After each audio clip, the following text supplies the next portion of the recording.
प्यारे दोस्तों, विशाल गोल में आपका बहुत बहुत स्वागत है। आज फिर जियोग्राफी का हम लोग क्लास चलाएंगे। ठीक, आज फिर जो है जियोग्राफी का क्लास चलेगा, क्योंकि आप लोग पहले ही कहा था कि जियोग्राफी का क्लास है जो एक हफ्ते तक चलेगा। ठीक, इसके बाद पॉलिटिकल साइंस पढ़ाएंगे। तो आज इसमें हम लोग जानेंगे टॉर्नेडो बवंडर के बारे में, जिसमें 3 टॉपिक हम लोग पढ़ेंगे। पहला टॉर्नेडो बवंडर, फिर उसके बाद ओलावृष्टि और उसके बाद तड़ित झंझावात। ठीक, इन तीनों चीज़ों के बारे में आज एक ही वीडियो में जानकारी लेंगे। तो टॉर्नेडो पहले देखते हैं, टॉर्नेडो बवंडर क्या चीज़ होता है। ठीक है, इसका पहला टॉपिक क्या है? टॉर्नेडो बवंडर। बवंडर बेहद खतरनाक और तीव्र वेग वाला भंवर है जो एक बड़े क्षेत्र में तेज गति से चलते हैं और अपने रास्ते में आने वाली हर चीज को नुकसान पहुंचाते हैं। ठीक, इतना बात समझ आई? क्या है बवंडर? बेहद खतरनाक और तीव्र वेग वाला भंवर है जो एक बड़े क्षेत्र में तेज गति से चलते हैं और अपने रास्ते में आने वाली हर चीज को क्या करते हैं? नुकसान पहुंचाते हैं।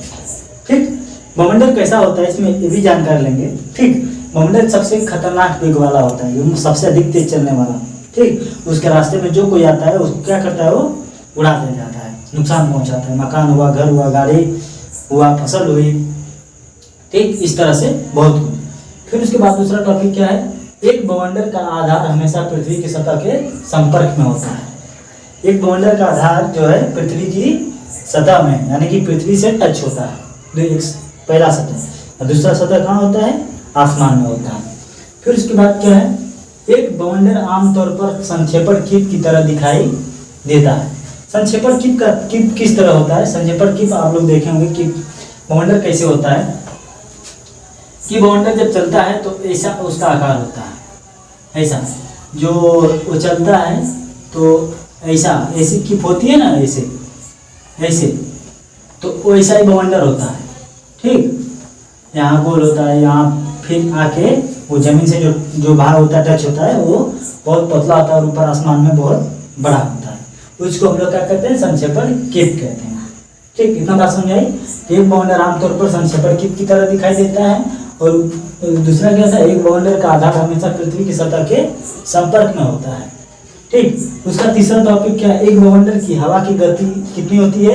117 किलोमीटर 117 किलोमीटर प्रति घंटा, माइनस 480 किलोमीटर घंटा से अधिक तक हो सकती है। सोच लीजिए कितनी रफ्तार होगी उसकी। और उसके रास्ते में जो कोई आता है, गाड़ी हुआ, मानव हुआ, कुछ भी होता है, उसको नुकसान क्षति पहुंचाती है। या एक सामान को लेकर, वो सामान को लेकर कुछ मील दूर ले जाके वो क्या करता है? सामान को गिराता है। ठीक, इस प्रकार से उसको हम लोग टॉर्नेडो बवंडर कहते हैं। इतना बात समझ आ गया? एग्जाम में कभी भी आपसे पूछा टॉर्नेडो बवंडर किसको कहते हैं, तो आप इतना सिर्फ लिख देंगे, बवंडर बेहद खतरनाक और तीव्र वेग वाला भंवर है जो एक बड़े क्षेत्र में तेज गति से चलते हैं और अपने रास्ते में आने वाली हर चीज को नुकसान पहुंचाते हैं। ठीक, इतना अगर आप लिख देंगे तो आपको पूरा नंबर मिल जाएगा। ठीक है, ज्योग्राफी का क्लास इस समय बेहद ही महत्वपूर्ण चल रहा है। आपसे रिक्वेस्ट कि आप एक भी क्लास छोड़े ना ज्योग्राफी का, क्योंकि छोड़ देंगे तो बहुत कुछ छोड़ देंगे। ठीक, इसलिए कह रहे हैं ज्योग्राफी क्लास सबसे नंबर 1 क्लास चल रहा है। अब मैं आपको ऐसे पढ़ा रहा हूँ जिससे आप नोट्स भी बना सकते हैं। अगर आपको हमारी तरफ से जो मैं पढ़ाता हूँ वो नोट्स से पढ़ाता हूँ। अगर आपको नोट्स भी चाहिए तो कमेंट करें कमेंट बॉक्स में, कि तब मैं आपको वो भी प्रोवाइड करा दूंगा। ठीक, व्हाट्सएप नंबर लेके इतना आप नोट कर लें, फिर आगे बता रहे।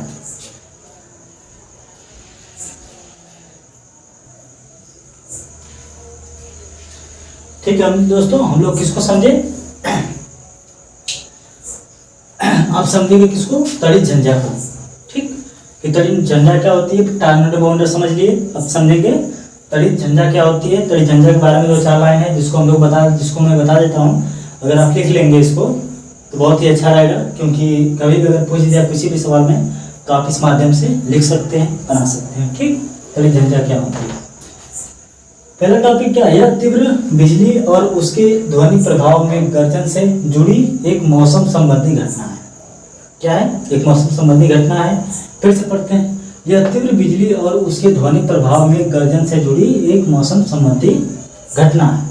तीव्र झंझा, अगर इस तरफ कोई पूछ दिया आपसे कि तड़ित झंझा क्या है, तो वही चीज है कि यह तीव्र बिजली और उसके ध्वनि प्रभाव में गर्जन से जुड़ी एक मौसम संबंधी घटना है। त्वरित क्या होती है, बिजली क्या होती है, आकाशीय बिजली क्या होती है, कल मैं आपको बताया था। अगर आप देखना चाहते हैं तो वीडियो में पीछे जाकर आप देख सकते हैं त्वरित बिजली क्या होती है। इसमें त्वरित झंझा की बात की गई, वो अलग है और ये अलग है।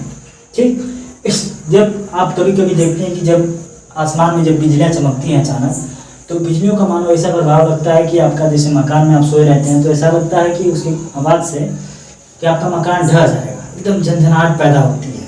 ठीक, जिससे आप सोए भी रहते हैं तो उठ जाते हैं, तुरंत मकान खाली करके बाहर चले जाते हैं। तो ये सारी समस्याएं उत्पन्न होती हैं। तो इसलिए कभी कभी ऐसा होता है कि बिजली के गर्दन से भी जो कच्चे मकान होते हैं वो गिर जाते हैं। इस तरह की समस्या उत्पन्न होती हैं। ठीक है, तो इसका मतलब समझ में आया कि अब बिजली और उसके ध्वनि प्रभाव जैसे बताया हूँ, मेघ जब गरजता, मेघ का मतलब बादल, जब बादल गरजता है से जुड़ी एक मौसम संबंधी घटना है। तो ये जब बादल गरजता है तो एक झंझनाहट पैदा होती है, जिससे हम लोग को खतरा पैदा कर सकती है। यहाँ तक कि कभी कभी ऐसा होता है कि जब कहीं बिजली मारती है तो त्वरित जहाँ मारती है, जहाँ गिरती है नीचे ज़मीन पे, तो वहाँ के अगल बगल मान लो ऐसा जब ज़्यादा आवाज़ करता है तो वहाँ के ऐसे कुछ लोग होते हैं जिनके कान के पर्दे भी फट सकते हैं, फट भी जाते हैं। तो ये समस्याएं उत्पन्न होती हैं क्योंकि उसका आवाज़ ही काफ़ी अलग होता है। ठीक, इसके बाद दूसरा टॉपिक क्या है, यह आमतौर पर भारी वर्षा और तेज हवाओं के साथ होता है।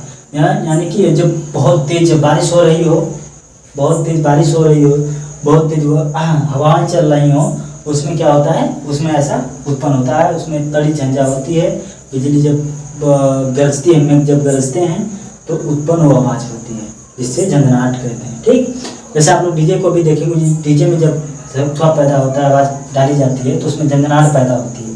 ठीक, तो वही चीज़ है। फिर उसके बाद तीसरा टॉपिक क्या है, कभी कभी हिमपात ओले भी गिर सकते हैं।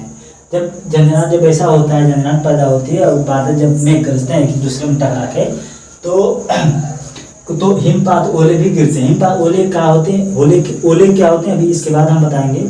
इसके बाद टॉपिक हो ये ओले। ठीक है, तो ये हुआ, इसको भी आप नोट कर सकते हैं क्योंकि ये भी बहुत महत्वपूर्ण और जरूरी चीज़ है। फिर इसके बाद बता रहे हैं।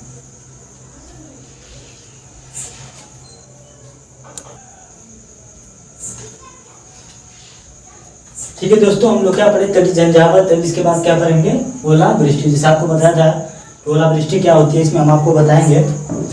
तो इसके भी बारे में जान लेते हैं कि ओलावृष्टि जो है क्या होती है। ठीक, ये भी बहुत महत्वपूर्ण चीज़ है। कभी कभी आप सुने होंगे कि बरसात के मौसम में जो बर्फ गिरते हैं, ठीक, उसको हम लोग क्या बोलते हैं, ओला बोलते हैं या ओले बोलते हैं। ठीक, पहला क्या है इसका टॉपिक, एक घटना जिसमें बर्फ के छर्रे ठोस वर्षा के रूप में जमीन पर गिरते हैं। ठोस वर्षा का मतलब ये होता है कि जैसे जब पत्थर गिरते हैं तो वो बारिश के समान गिरते हैं। जब गिरने लगते हैं तो जैसे बारिश टपकती है ना, जैसे बारिश गिरती है, तो सेम उसी प्रकार से वो एक एक करके वो क्या करते हैं, वो नीचे जमीन पे गिरने लगते हैं। ठीक, ये हो गया। अब इसका दूसरा टॉपिक क्या है, इस तरह के तूफानों के दौरान गिरने वाली बर्फ की अनियमित गांठ को ओलावृष्टि कहते हैं।